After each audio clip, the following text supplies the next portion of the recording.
Welcome back to How to Market Like Jesus. In this video, we're going to dig into Mark chapter 2. In video number 1, we looked at Mark chapter 1 and we unpacked it through the lens of a marketer exploring what can we learn from Jesus in this context. Why? Well, why Jesus? Well, he's a really popular guy. He was popular in his time. He's still popular today. There's a lot of people who know him and talk about him and so on. So with a brand like that, there's got to be some clues left behind, right? There's got to be some lessons that we can learn and extract. And so we're going to keep going with that today in Mark chapter 2. And I think going through Mark chapter 1, what I learned was that it was almost a very textbook foundation of like a marketing plan, like what you want to do, what kind of steps you want to take. And in Mark chapter 2, I think we go a little bit deeper, and we start to see some reoccurring themes. So let's dig into it. So the first lesson we can extract here, and it's kind of a cheap one, but in the first verse, it says, "And he entered again into Capernaum after some days, and it was noise that he was in the house." So, there was some noise, like he's in the house. And so basically, after having left, and I'm sure the first time he was in Capernaum, which we talked about in the last video, there was impact. He left something. And so in returning, there's some anticipation and some celebration with that, right? So we can always use absence to create demand. And in this context, what Jesus was doing, he couldn't be everywhere at the same time. And so he had to circulate himself and touch different towns and move about the place, spreading his message. So what does that say to us? Well, we left off at the end of Mark chapter 1 with permission to go on tour and take our message about. So here we are now at the beginning of Mark chapter 2, returning to somewhere that we had already started.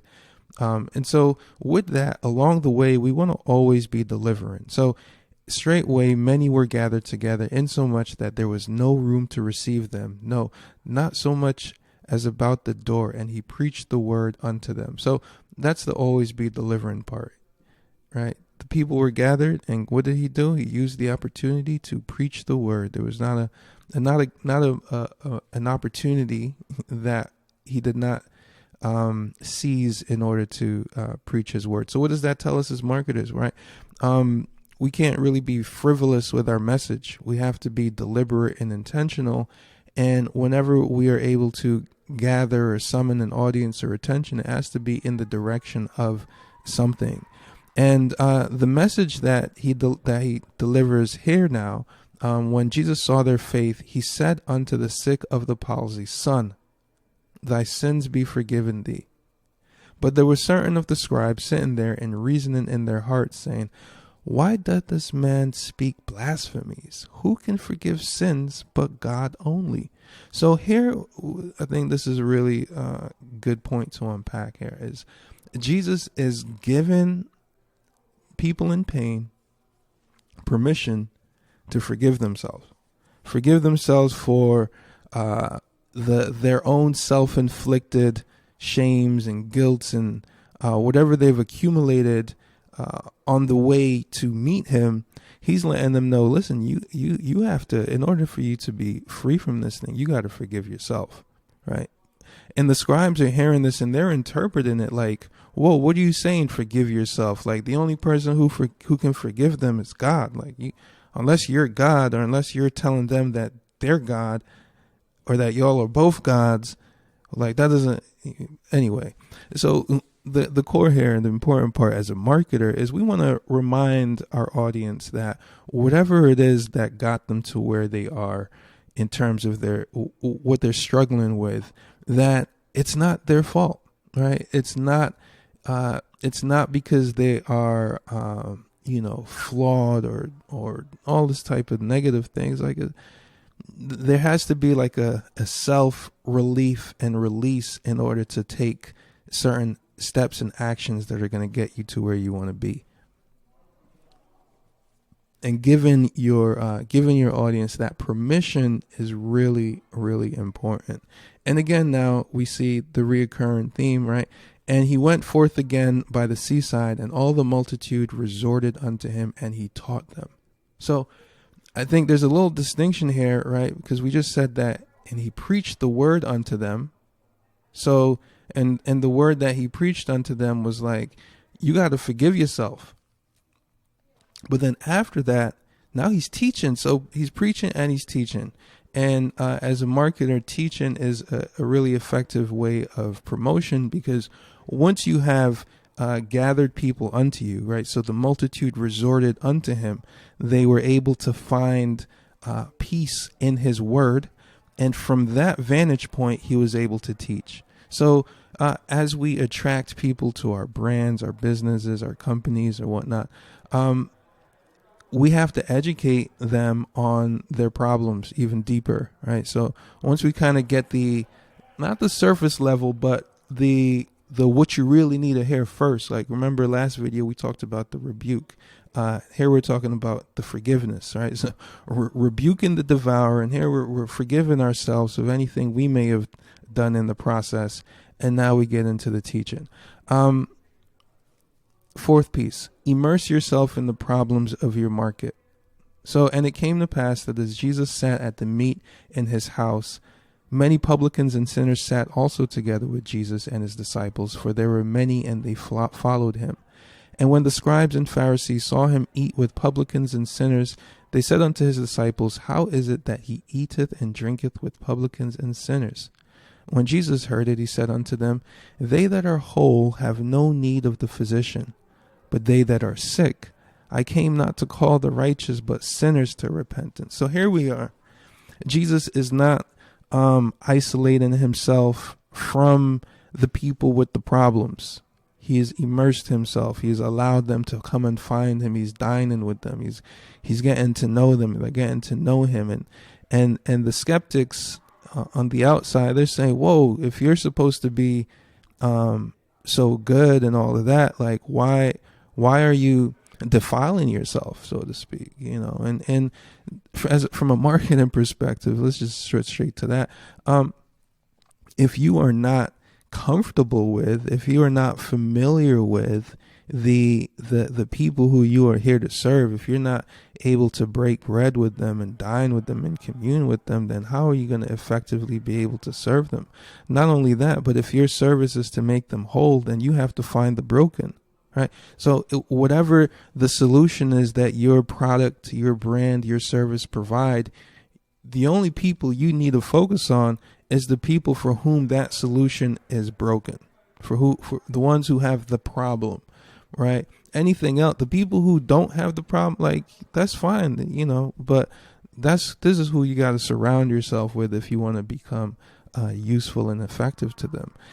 And as you meet them where they are, or as they meet you as you all meet each other together, right? Now you got to feed them. So here's another level of sustenance. And the disciples of John and the Pharisees used to fast. And they came and said unto him, why do the disciples of John and the Pharisees fast, but your disciples don't? And Jesus said, well, can the children of the bride chamber fast while the bridegroom is with them? As long as they have the bridegroom with them, they can't fast. But the day will come, though, when the bridegroom shall be taken away from them, and then in those days they definitely go and fast. So, what's going on here? Jesus is saying, listen, cool, yeah, I know y'all got this fasting thing, you're denying yourself and so forth.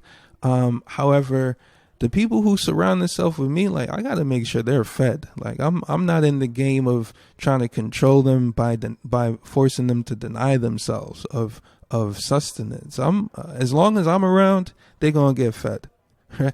And so sometimes this one might be a little segue for the believers, but if you find yourself fasting all the time, like somebody telling you, listen, we got to fast and so on, you got to, read your Bible a little bit and say, well, can the children of the bride chamber fast while the bridegroom is with them? Try it. Let me know how it works out for you. All right. And now we go even a little bit deeper, right? Now we're talking about renewing our mind. Why do we need to renew our mind? No one pours new wine into old wineskins. The wine would swell and burst the old skins. If the wine would be lost and the skins would be ruined, new wine must be put into new wineskins. And now we're going to go beyond the veil. So, on the Sabbath, Jesus and his disciples are walking through the fields, picking some grains of wheat, and the Pharisees ask Jesus, why are your disciples picking grain on the Sabbath?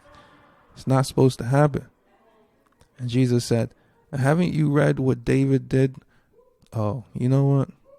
This is actually not the King James Version. I prefer the King James Version over these other versions. I'll otherize the King James versions myself, but I prefer it simply because it's just a little bit older.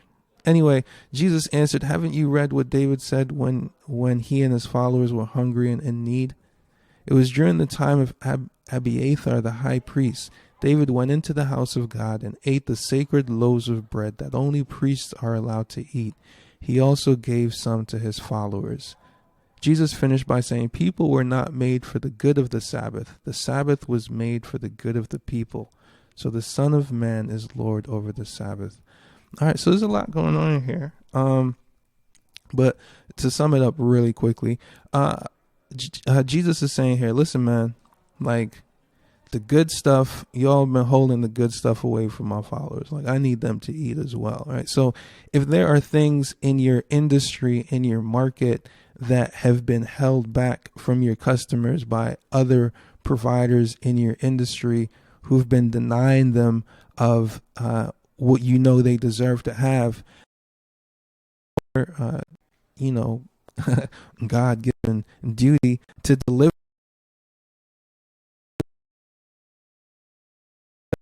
from these take some secret knowledge and give it to feed to your audience, then that's what you got to do, right? He also finished was saying, like, people were not made for the good of the Sabbath. The Sabbath was made for the good of the people. And so the Son of Man is Lord over the Sabbath.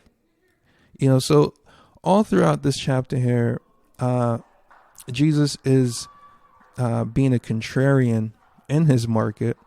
His market is dominated by some archaic ideas that no longer serve the people, and he's made it his point of duty to educate those people, to deliver them, to get to know them on an intimate level, and feed them with not just spiritual sustenance, but also, whenever possible, with the physical, so that they can renew their mind and go beyond the veil and see and experience and feel what has been denied to them.